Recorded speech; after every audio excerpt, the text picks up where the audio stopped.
this is Carol Harnett with a one-take work, love, play daily video blog.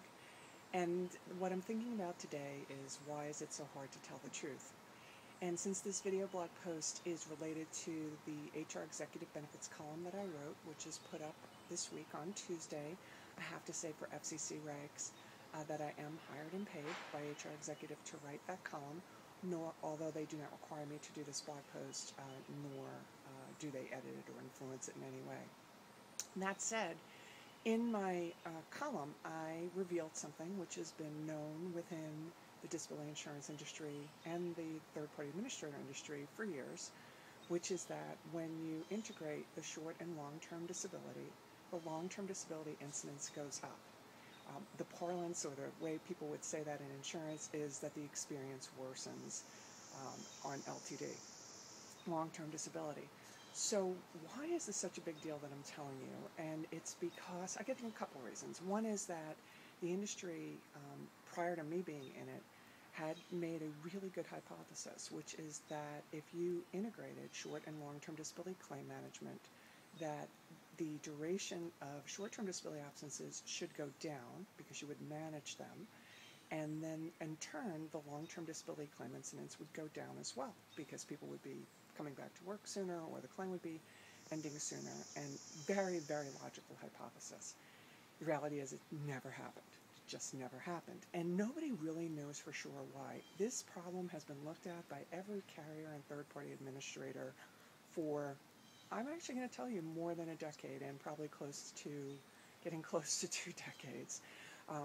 There's some hypothesis that it's because when you have the same carrier administer both the short and long-term disability, the short-term disability period and the first 1 to 2 years of long-term disability are usually what's called the same definition of disability, which is own occupation. And so if a carrier or a third-party administrator has approved a claim for the duration of short-term disability under the own occupation definition, how do you deny it in long-term disability, even if the claim probably should have been closed sooner on short-term? There's some people who call it the starvation factor. So, for example, when you compare long-term disability for an employer who only offers long-term disability and doesn't have a short-term disability plan, doesn't have salary continuation, and a paid time off program that would take somebody out for 13 or 26 weeks, that there's a starvation factor, meaning that people just simply go back to work during what would be the short-term disability period, and then the long-term, obviously, disability incidence goes down. And so that's another hypothesis that floats around. And there are others, but those are probably the major ones. So when we get underneath this, why is this such a big deal that I wrote this down and I actually said it out loud? And I think there's a few reasons that come to me immediately. One is that in the case of disability benefits, the employers and the benefits producers, meaning brokers and consultants, banked a lot too on this hypothesis that it works, and it seems like there might be something wrong with the carrier or the third-party administrator if that's indeed the experience, and they're more likely to move the case. And so you, if you are an HR person or a benefits producer, you may make it harder.